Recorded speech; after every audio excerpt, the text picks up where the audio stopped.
नमस्कार दोस्तों, आपका स्वागत है हमारे चैनल पर। कहानियों की श्रृंखला को आगे बढ़ाते हुए आज हम सुनेंगे मनु भंडारी जी की कहानी सयानी बुआ। तो चलिए चलते हैं कहानी की ओर। सब पर मानो बुआ जी का व्यक्तित्व हावी है।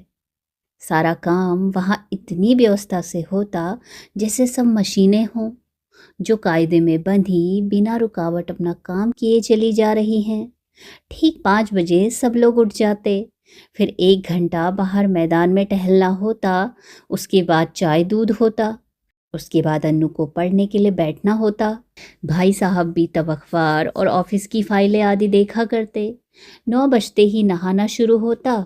जो कपड़े बुआ जी निकाल दें वही पहनने होते।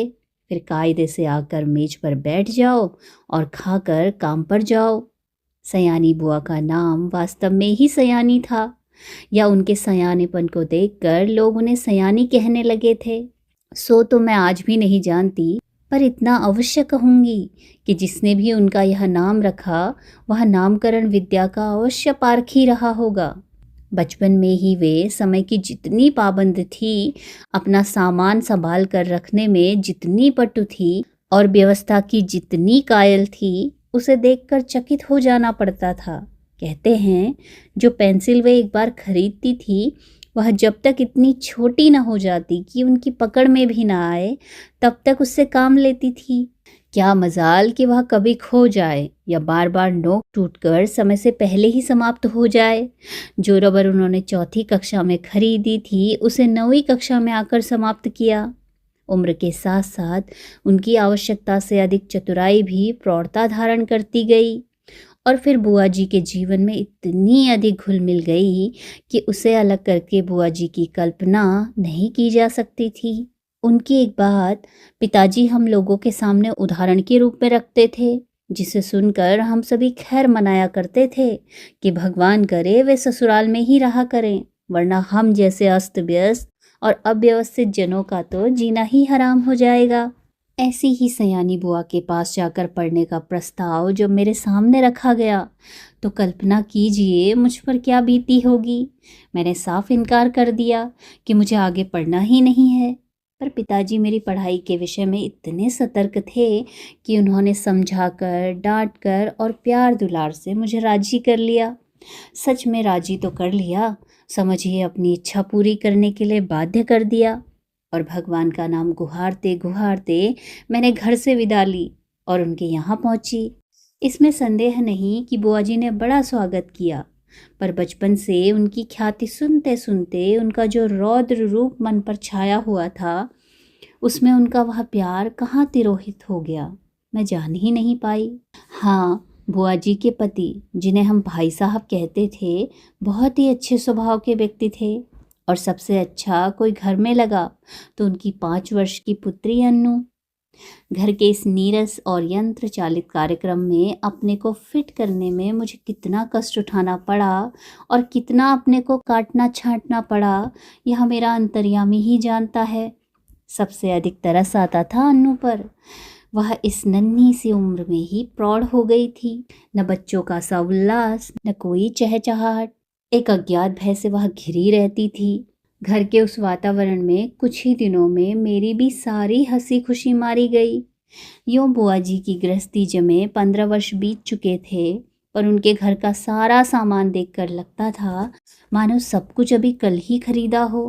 गृहस्थी जमाते समय जो कांच और चीनी के बर्तन उन्होंने खरीदे थे, आज भी ज्यों के त्यों थे, जबकि रोज़ उनका उपयोग होता था। वे सारे बर्तन स्वयं खड़ी होकर साफ करवाती थी। क्या मजाल, कोई एक चीज़ भी तोड़ दे। एक बार नौकर ने सुराही तोड़ दी थी। उस छोटे से छोकरे को उन्होंने इस कसूर पर बहुत पीटा था। तोड़ फोड़ से तो उन्हें सख्त नफरत थी। यह बात उनकी बर्दाश्त के बाहर थी। उन्हें बड़ा गर्व था अपनी इस सुव्यवस्था का। वे अक्सर भाई साहब से कहा करती थी कि यदि वे इस घर में ना आती तो न जाने बेचारे भाई साहब का क्या हाल होता। मैं मन ही मन कहा करती थी कि चाहे जो भी हाल होता, हम सब मिट्टी के पुतले न होकर कम से कम इंसान तो अवश्य हुए होते। बुआ जी की अत्यधिक सतर्कता और खाने पीने के इतने कंट्रोल के बावजूद अन्नू को बुखार आने लगा। सब प्रकार के उपचार करने कराने में पूरा महीना बीत गया, पर उसका बुखार न उतरा। बुआ जी की परेशानी का पार नहीं, अनु एकदम पीली पड़ गई। उसे देखकर मुझे लगता मानो उसके शरीर में ज्वर के कीटाणु नहीं, बुआ जी के भय के कीटाणु दौड़ रहे हैं और उसे ग्रसते जा रहे हैं। वह उनसे पीड़ित होकर भी भय के मारे कुछ कह तो नहीं सकती थी, बस सूखती जा रही है। आखिर डॉक्टरों ने कई प्रकार की परीक्षाओं के बाद राय दी कि बच्ची को पहाड़ पर ले जाओ और जितना अधिक उसे प्रसन्न रखा जा सके रखो। सब कुछ उसके मन के अनुसार हो, यही उसका सही इलाज है। पर सच पूछो तो बेचारी का मन बचा ही कहाँ था। भाई साहब के सामने एक विकट समस्या थी। बुआ जी के रहते यह संभव नहीं था, क्योंकि अनजाने ही उनकी इच्छा के सामने किसी और की इच्छा चल ही नहीं सकती थी। भाई साहब ने शायद सारी बात डॉक्टर के सामने रख दी। तभी डॉक्टर ने कहा कि माँ का साथ रहना ठीक नहीं होगा। बुआ जी ने सुना और बहुत आनाकानी की, पर डॉक्टर की राय के विरुद्ध जाने का साहस वे कर नहीं सकी, सो मन मारकर वहीं रही। जोर शोर से अन्नू के पहाड़ जाने की तैयारी शुरू हुई। पहले दोनों के कपड़ों की लिस्ट बनी, फिर जूतों की, मोजों की, गर्म कपड़ों की, ओढ़ने बिछाने के सामान की, बर्तनों की। हर चीज़ रखते समय वे भाई साहब को सख्त हिदायत कर देती थी कि एक भी चीज़ खोनी नहीं चाहिए। देखो, यह फ्रॉक मत खो देना, 7 रुपये मैंने इसकी सिलाई दी है। यह प्याले मत तोड़ देना, वरना 50 रुपये का सेट बिगड़ जाएगा। हाँ, गिलास को तुम तुच्छ समझते हो, उसकी परवाह ही नहीं करोगे, पर देखो यह 15 बरस से मेरे पास है और कहीं खरोश तक नहीं है, तोड़ दिया तो ठीक न होगा। प्रत्येक वस्तु की हिदायत के बाद वे अन्नू पर आई। वह किस दिन किस समय पर क्या खाएगी उसका मेन्यू बता दिया।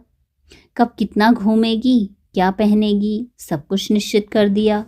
मैं सोच रही थी कि यहाँ बैठे बैठे ही बुआ जी ने इन्हें ऐसे बांध दिया कि बेचारे अपनी इच्छा के अनुसार क्या खाक करेंगे। सब कह चुकी तो ज़रा आर्द्र स्वर में बोली, कुछ अपना भी ख्याल रखना, दूध फल बराबर खाते रहना। हिदायतों की इतनी लंबी सूची देने के बाद भी उन्हें यही कहना पड़ा। जाने तुम लोग मेरे बिना कैसे रहोगे, मेरा तो मन ही नहीं मानता। हाँ, बिना भूले रोज एक चिट्ठी डाल देना। आखिर वह क्षण भी आ पहुंचा जब भाई साहब एक नौकर और अन्नू को लेकर चले गए। बुआ जी ने अन्नू को खूब प्यार किया, रोई भी। उनका रोना मेरे लिए नई बात थी। उसी दिन पहली बार लगा कि उनकी भयंकर कठोरता में भी कहीं कोमलता छिपी है। जब तक तांगा दिखाई देता रहा वे उसे देखती रही। उसके बाद कुछ क्षण निर्जीव सी होकर पड़ी रही, पर दूसरे ही दिन से घर फिर वैसे ही चलने लगा। भाई साहब का पत्र रोज आता था, जिसमें अन्नू की तबीयत के समाचार रहते थे। बुआ जी भी रोज एक पत्र लिखती थी, जिसमें अपनी उन मौखिक हिदायतों को लिखित रूप से दोहरा दिया करती थी। पत्रों की तारीख में अंतर रहता था, बात शायद सब में वही रहती थी। मेरे तो मन में आता कि कह दूं, बुआ जी रोज पत्र लिखने का कष्ट क्यों करती हो। भाई साहब को लिख दीजिए कि एक पत्र गत्ते पर चिपका कर पलंग के सामने लटका ले और रोज सवेरे उठकर पढ़ लिया करें। पर इतना साहस था नहीं कि यह बात कह सकूं। करीब 1 महीने के बाद एक दिन भाई साहब का पत्र नहीं आया, दूसरे दिन भी नहीं आया। बुआ जी बड़ी चिंतित हो उठी। उस दिन उनका मन किसी भी काम में नहीं लगा। घर की कसी कसाई व्यवस्था कुछ शिथिल सी मालूम होने लगी। तीसरा दिन भी निकल गया। अब तो बुआ जी की चिंता का पार नहीं रहा। रात को वे मेरे कमरे में आकर सोई, पर सारी रात दुस्वप्न देखती रही और रोती रही, मानो उनका वर्षों से जमा हुआ नारित तो पिघल पड़ा था और अपने पूरे वेग के साथ बह रहा था। वे बार बार कहती कि उन्होंने स्वप्न में देखा है कि भाई साहब अकेले आ रहे हैं, अन्नू साथ नहीं है। उनकी आंखें भी लाल हैं और वो फूट फूट कर रो पड़ती। मैं तरह तरह से उन्हें आश्वासन देती, पर बस वे तो कुछ भी सुन नहीं रही थी। मेरा मन भी कुछ अन्नू के ख्याल से, कुछ बुआ जी की यह दशा देखकर बड़ा दुखी हो रहा था। तभी नौकर ने भाई साहब का पत्र ला कर दिया। बड़ी व्यग्रता से कांपते हाथों से उन्होंने उसे खोला और पढ़ने लगी। मैं भी सांस रोककर बुआ जी के मुंह की ओर देख रही थी। कि एकाएक पत्र फेंक कर सिर पीटती बुआ जी चीख कर रो पड़ी। मैं धक्क रह गई। आगे कुछ सोचने का साहस ही नहीं होता था। आंखों के आगे अन्नू की भोली सी नन्ही सी तस्वीर घूम गई। और क्या अब अन्नू सचमुच ही संसार में नहीं है? यह सब कैसे हो गया? मैंने साहस करके भाई साहब का पत्र उठाया। लिखा था, प्रिय सयानी, समझ में नहीं आता किस प्रकार तुम्हें यह पत्र लिखूं, किस मुंह से तुम्हें यह दुखद समाचार सुनाऊं। फिर भी रानी, तुम इस चोट को धैर्यपूर्वक सह लेना। जीवन में दुख की घड़ियां भी आती हैं और उन्हें साहसपूर्वक सहने में ही जीवन की महानता है। यह संसार नश्वर है, जो बना है वह एक न एक दिन मिटेगा ही। शायद इस तथ्य को सामने रखकर हमारे यहाँ कहा है कि संसार की माया से मोह रखना दुख का मूल है। तुम्हारी इन हिदायतों के और अपनी सारी सतर्कता के बावजूद मैं उसे नहीं बचा सका। इसे अपने दुर्भाग्य के अतिरिक्त और क्या कहूँ, यह सब कुछ मेरे ही हाथों होना था। आंसू भरी आंखों के कारण शब्दों का रूप अस्पष्ट से अस्पष्टतर होता जा रहा था और मेरे हाथ कांप रहे थे। अपने जीवन में यह पहला अवसर था जब मैं इस प्रकार किसी की मृत्यु का समाचार पढ़ रही थी। मेरी आंखें शब्दों को पार करती हुई जल्दी जल्दी पत्र के अंतिम हिस्से पर जा पड़ी। धैर्य रखना मेरी रानी, जो कुछ हुआ उसे सहने की और भूलने की कोशिश करना। कल 4 बजे तुम्हारे 50 रुपए वाले सेट के दोनों प्याले मेरे हाथ से गिरकर टूट गए। अनु अच्छी है, शीघ्र ही हम लोग रवाना होने वाले हैं। 1 मिनट तक मैं हतबुद्धि सी खड़ी रही, समझ ही नहीं पाई यह क्या से क्या हो गया। यह दूसरा सदमा था। जो ही कुछ समझी, मैं जोर से हंस पड़ी। किस प्रकार मैंने बुआ जी को सत्य से अवगत कराया, वह सब मैं कोशिश करके भी नहीं लिख सकूंगी।